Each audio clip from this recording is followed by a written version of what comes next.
Coming up after the break, we'll take a look at... Pardon the interruption for a very important news update. This is no holds barred. We go hard, we go harder. In the ring, on the mic, every shot is no holds barred. Feel the charge, feel the armor. Bobby Josh in your brain, turn it up, go farther, farther, farther. Theme hits loud, then the grips come off. Call out the card, call every payoff. Botches, legends, titles, and heat.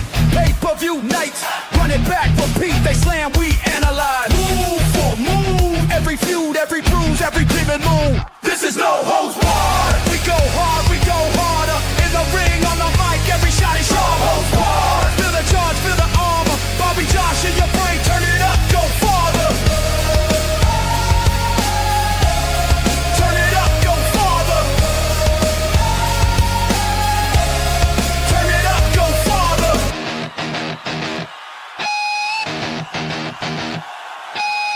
No script, just true.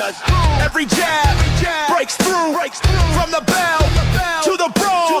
Name the show. We want it all. 1, 2, 3. This is no holds barred. We go hard, we go harder. In the ring, on the mic, every shot is no holds barred. Feel the charge, feel the armor. Bobby Josh in your brain, turn it up, go farther. Turn it up, go farther. Turn it up, go farther.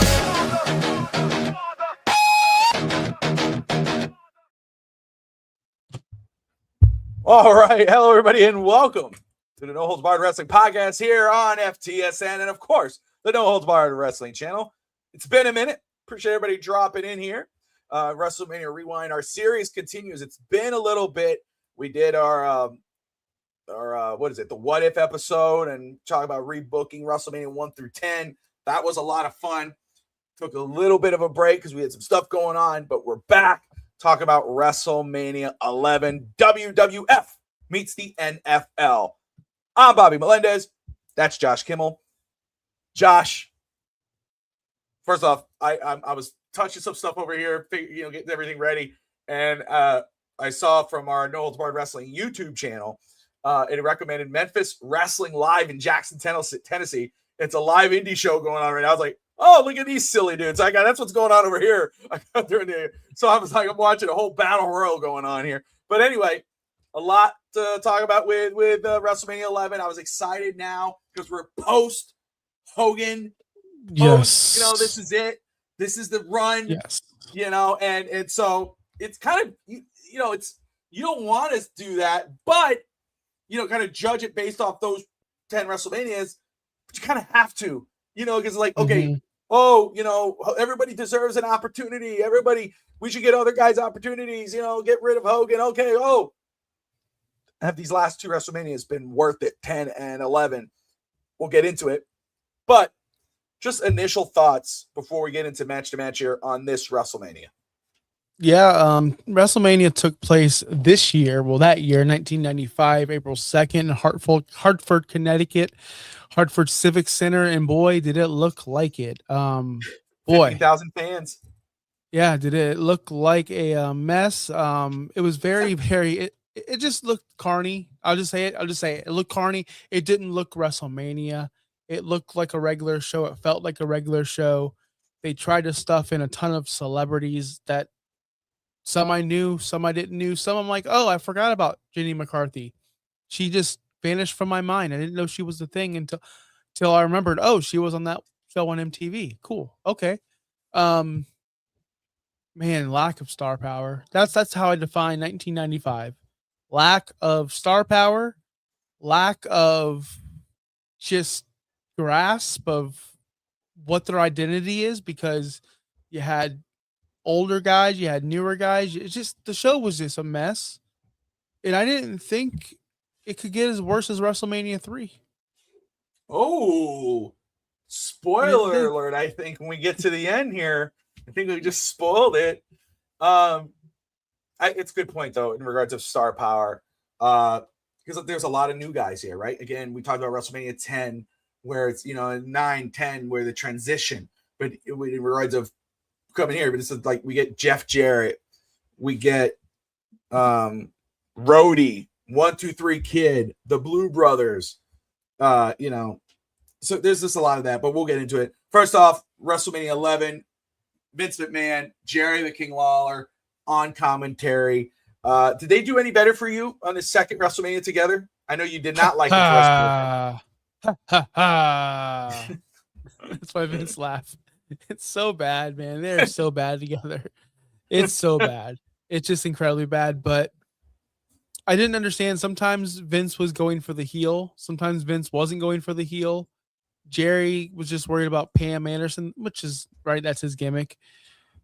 I didn't like how the whole show catered towards Pam Anderson's appearance and where she was. It was like a Where's Waldo. I didn't understand it at all. Like, what was the story behind it all? That took, you know, and also she showed up with, you know, I was like, okay. But yeah, I didn't understand it either. Didn't make no sense. Then Jenny McCarthy cheering for Diesel. You know, I was like, okay. Yeah, it was a mess of a show, but it did have a start. Like there was a start of a match. There was a match that opened the show, and it was a guy that I thought was going to be a superstar. We all thought he was. If you watch the WrestleManias, he just wasn't technically a main event of one. And now he's in a tag team with the British Bulldog. We had Lex Luger and British Bulldog. And who did they take on? Who are these bums? It's the Allied Powers, Lex Luger and British Bulldog taking on the Blue Brothers, Jacob and Eli Blue, with Uncle Zebekiah in a tag match there.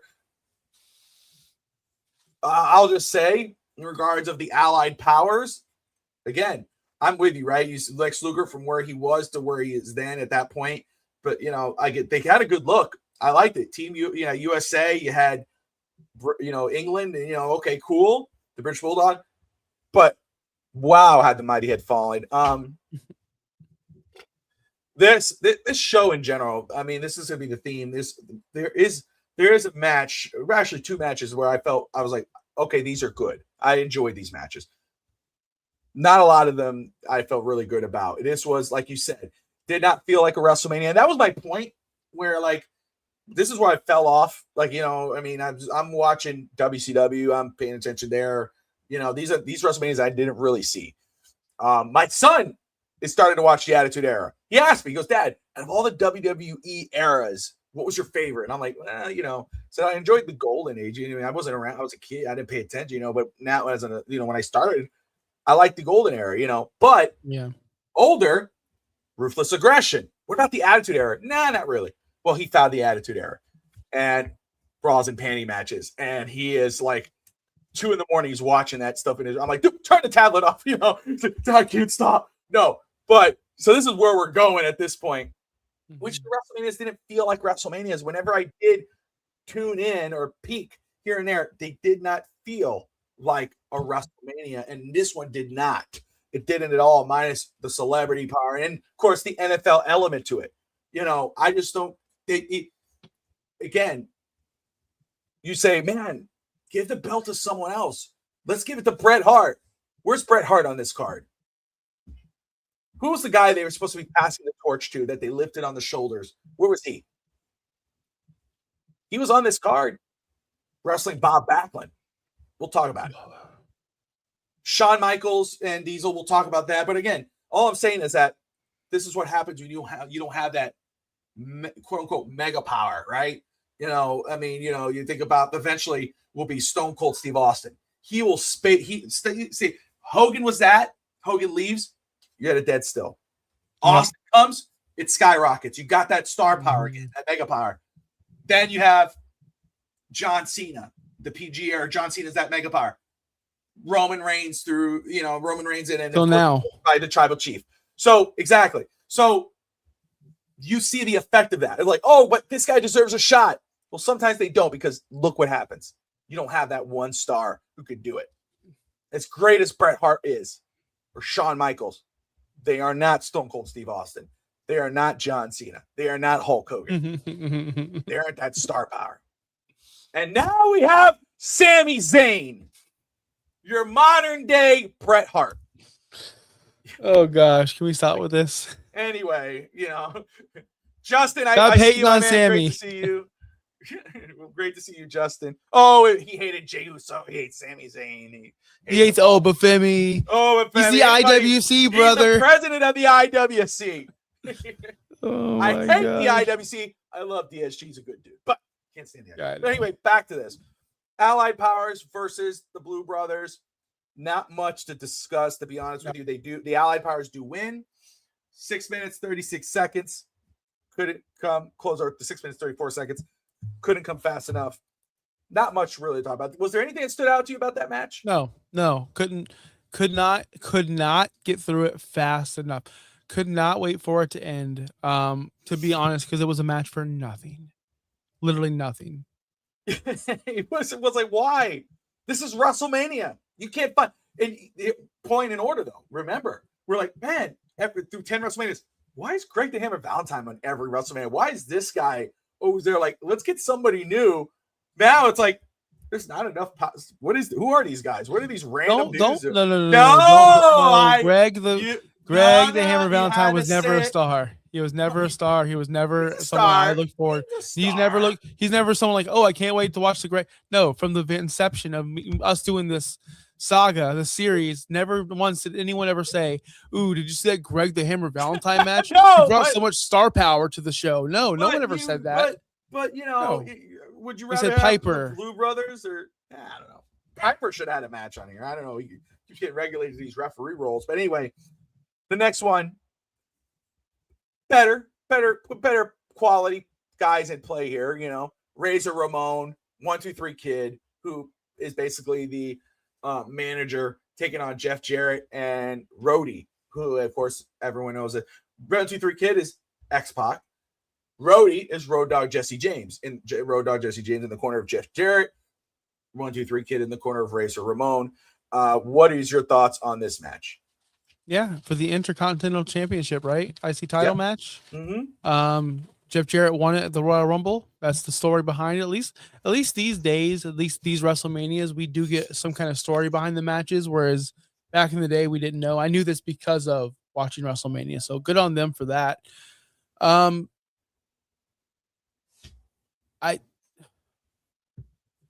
don't know, man. Razor, like, it was a DQ finish. Did Jarrett break his nose for real life?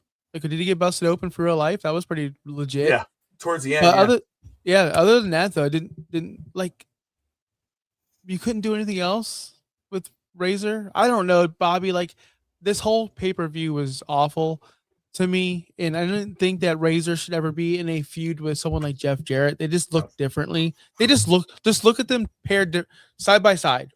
Razor and Jeff. One looks like a mid-carder with that outfit. Sorry, Jeff, loved you. I still loved your look. Hell, when you were doing your retirement tour in AEW, I was actually liking what you were doing in AEW because you were a true heel. Anyway, but with his look and his outfit and that silly, just everything was screams mid-card. And with Razor Ramon, everything he does is screamed main eventer. So it was just silly to see them wrestle for a mid-card title. Yes. You know, they don't mix salt and sugar. You know, he's like, and I'm not hating on Jeff Jarrett at all. I can't stand that character. I don't see those two together. It, to me, and I'm not hating on Jeff, but I'm going to say this, is like, you wasted Razor Ramon for this match. You wasted what you could have probably done with him, especially after what he did with Shawn Michaels the last WrestleMania. I will say though, what they were able to do with 1-2-3 Kid, made him look really good. I mean, the crowd got wild for him. I think that's what they should have done. They should have made this a tag match, and I think it probably would have came off a lot better. This should have been your tag match, not the Allied Powers and the Blue Brothers. Should have been 1-2-3 Razor versus Jeff Jarrett and Rhodey. Might have been a little more entertaining because Roman and Jeff, there was no chemistry there. So, I'm looking forward to Jeff Jarrett's Dark Side of the Ring.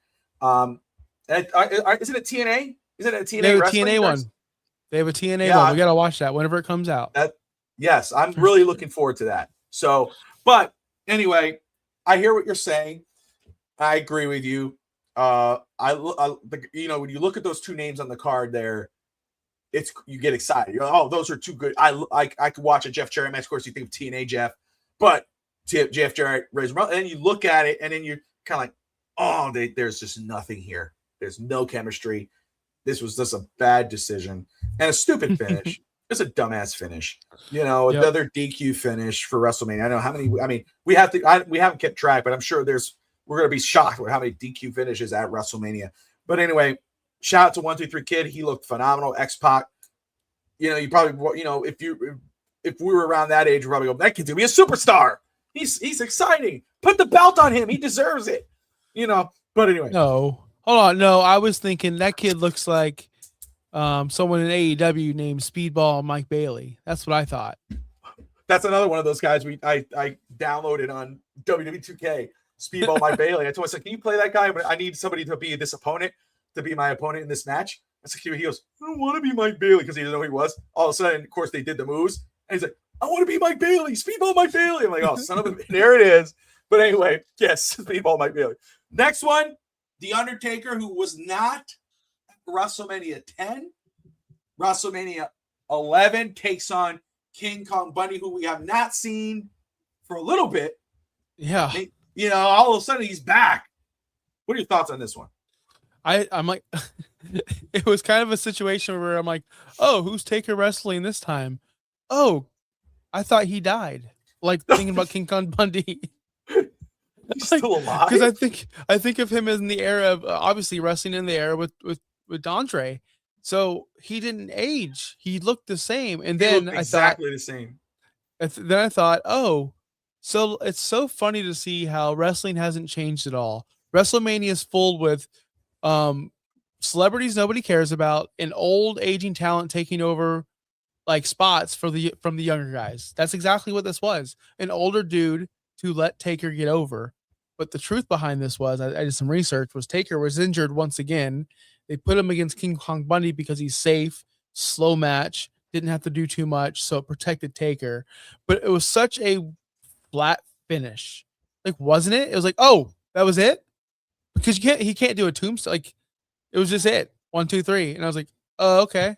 Sure, another one bites the dust, but they have not recognized this as a streak yet. So I'm curious on which WrestleMania they finally acknowledged the streak as the streak. No, didn't they say he's undefeated at WrestleMania? But they didn't call it the streak. No, they didn't. They didn't say the streak, but they did say he's undefeated at WrestleMania. I will say that makes a lot of sense. I didn't know the backstory to this. Because to me, I see this match, and this to me is a insurmountable foe, a giant basically taking on Undertaker, make Undertaker look good, like, oh, he's taking on this big dude.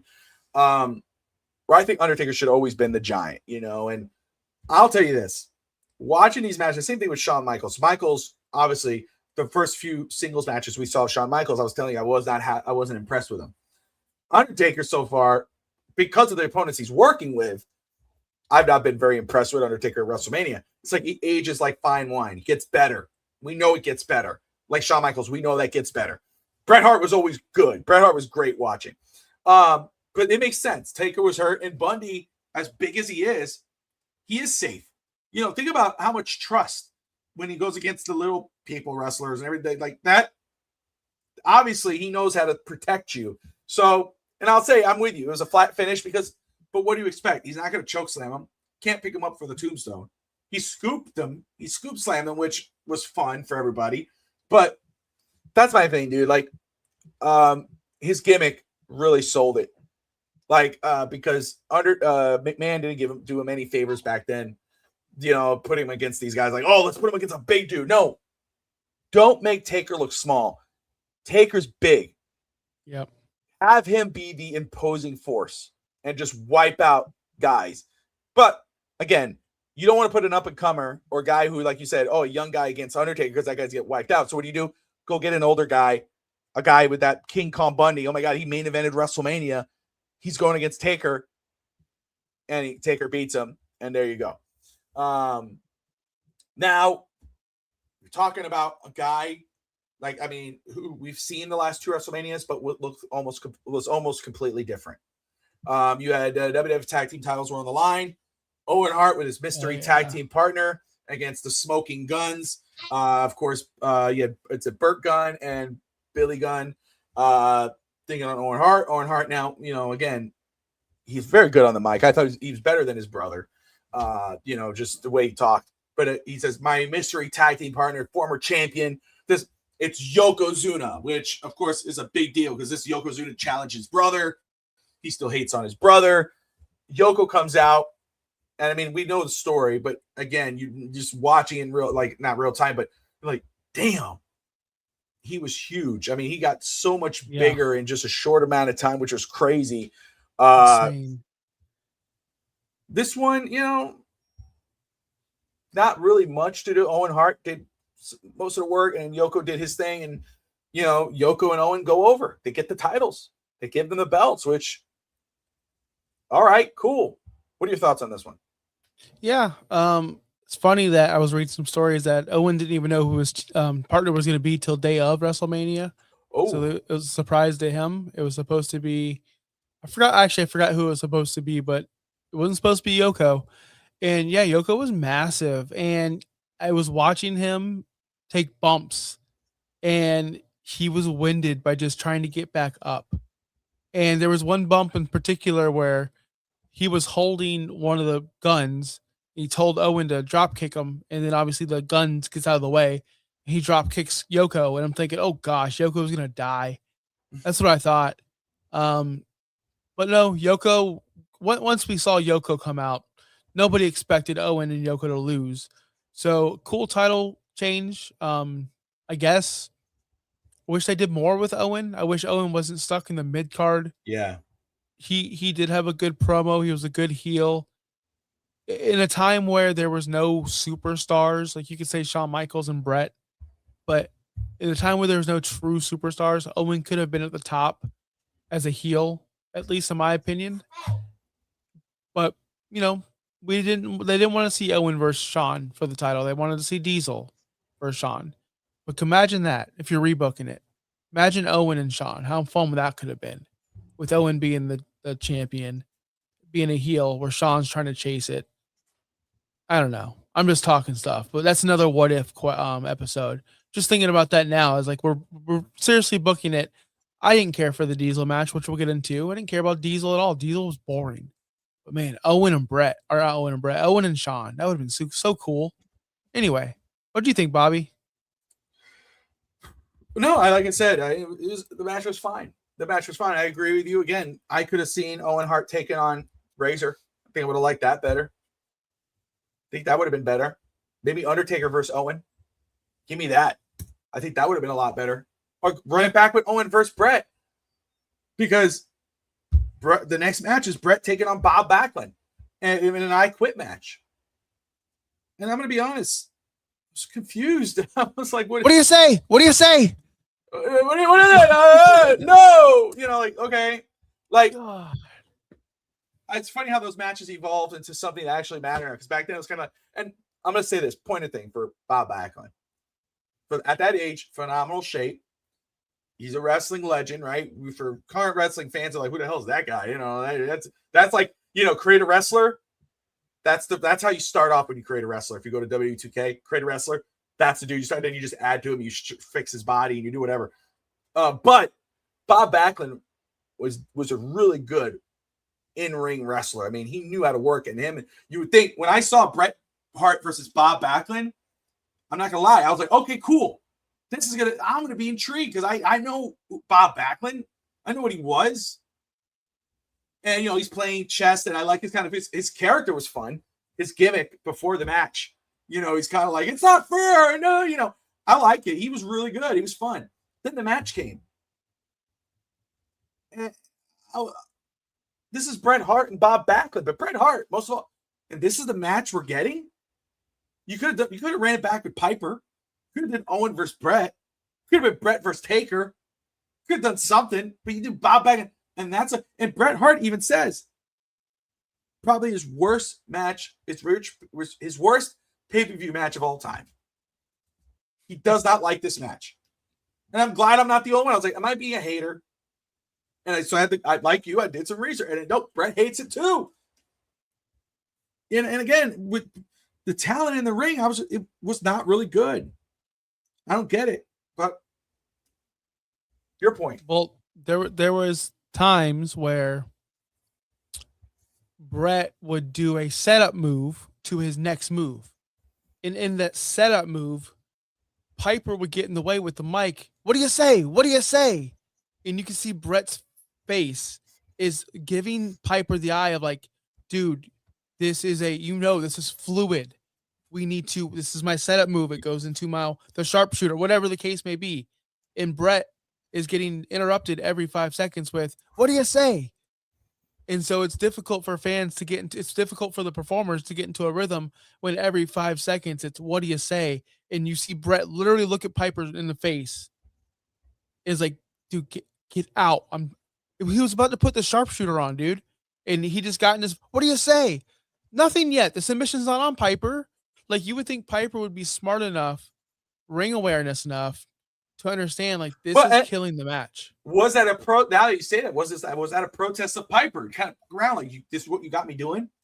You had me being referee here? And because, again, I think that makes a lot more sense now, because when you think of Bret Hart and Bob Backlund, you're like, yeah, you're not going to get a slobber knocker, but you're going to get an in-ring thing. If you love, like, technical wrestling, you're going to love that type of match.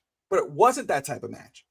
But I will give Bob Backlund his flowers. Again, I love the character beforehand, and then you had that switch right after. He's kind of like looking off in the lights. He's like, I don't know what happened. So like, shout out to his character work. We get into the main event, the WWF Championship. Well, the semi-main event, WWF Championship match. Diesel taking on Shawn Michaels. That is the longest match on the card.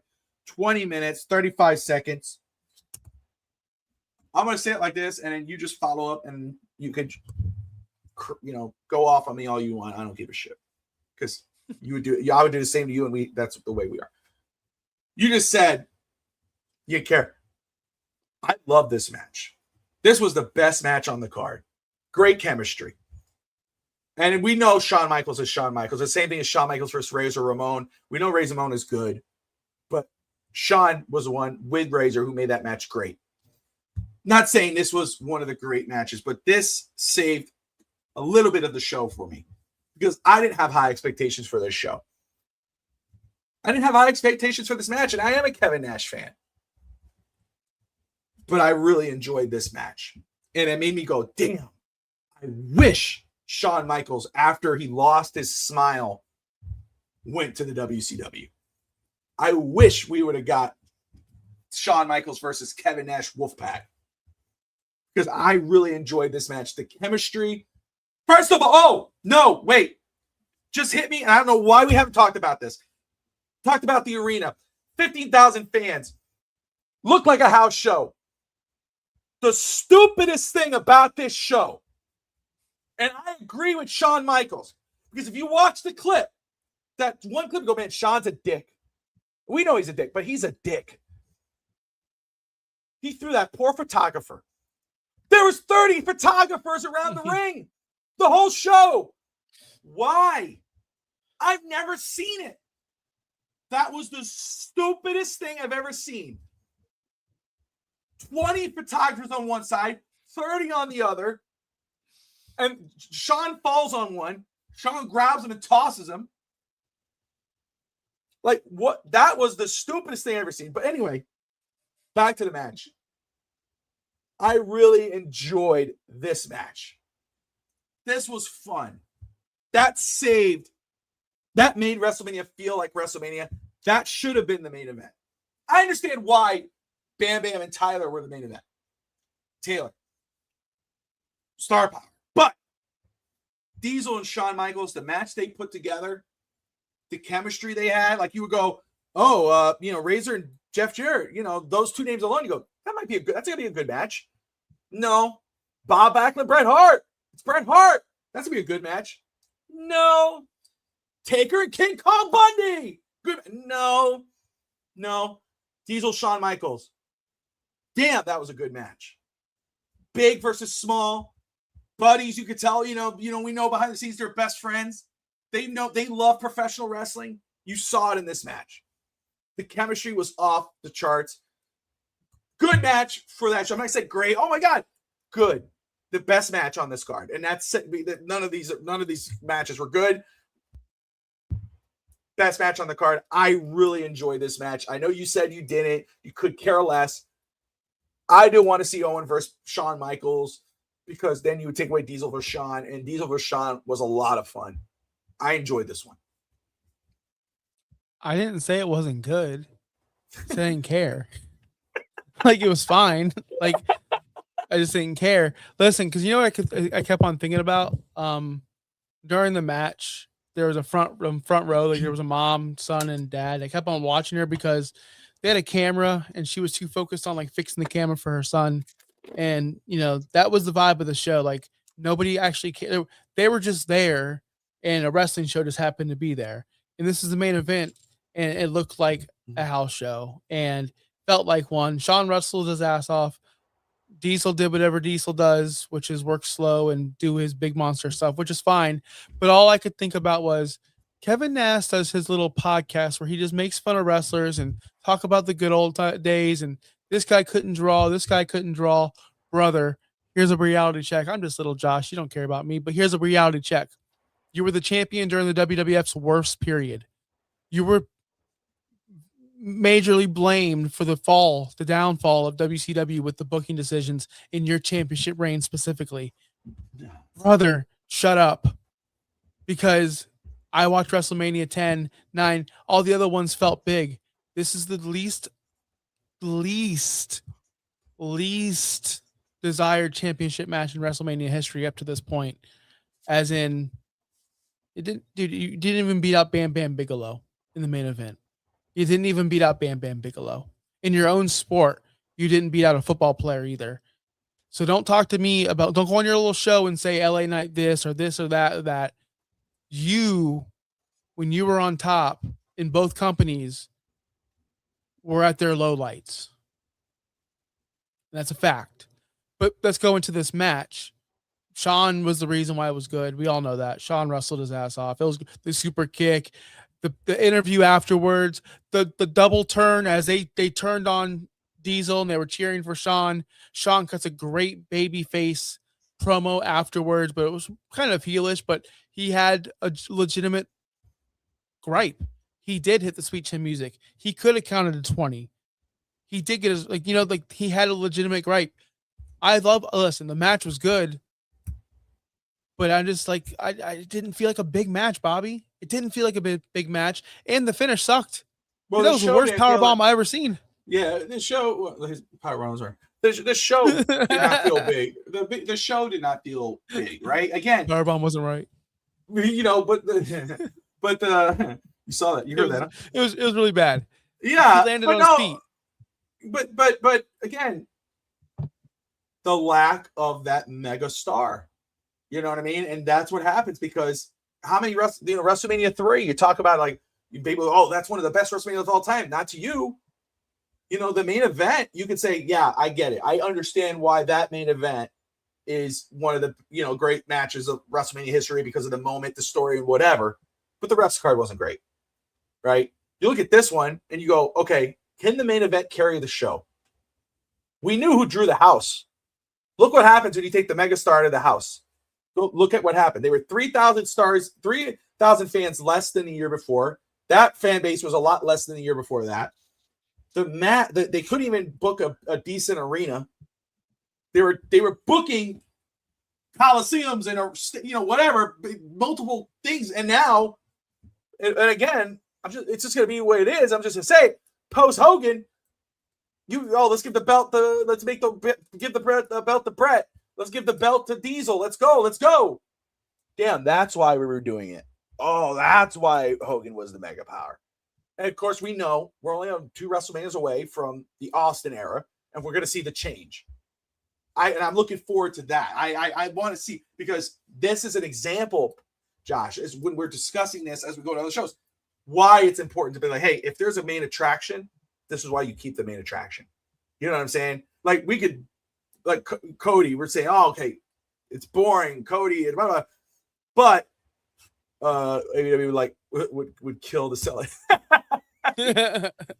But anyway, I enjoyed the match. I get what your point is, though. Let's get into the main event, and which is Lawrence Taylor versus Bam Bam Bigelow. I'm just gonna say, better than what I was led to believe. I did see this match a long time ago, young, very young. Don't remember it. was going in. I was like, I'll just have it on the background. I'll look at it. I'll be here. But I'll tell you what, Lawrence Taylor, first off, one of the greatest football players of all time, right? We know that. He didn't do half bad, dude. He didn't do bad for his skill set. And of course, Bam Bam Bigelow is Bam Bam Bigelow. Like we talk about King Kong Bundy being a safe big guy. He couldn't really do much, Bundy. Bam Bam could do a lot. Bam Bam could make you look. Josh, Bam Bam, I'll say for me, not you, like torn rotator cuff, torn labrum in the hip, all that stenosis in my, if I was to hit a clothesline on Roman, it would look really bad because Roman is not going to, Roman can't do, Bobby's can't, that's fake as hell. If I was to hit a clothesline on Bam Bam, Bam Bam would make me look so good because that's how good he is. He could be offensively, he was great. As a opponent, he made that guy look like $1 million. He could. And I'll say, should this have been the main event? No. But I understand it. And it was the right, because I'm like, man, they couldn't have anybody else better go against Lawrence Taylor. Like, he was like, oh, we're going to have Bam Bam represent the wrestling community. No, I see it. Because not only was it the best decision in regards of, Lawrence Taylor basically the star of this match. He's the attraction.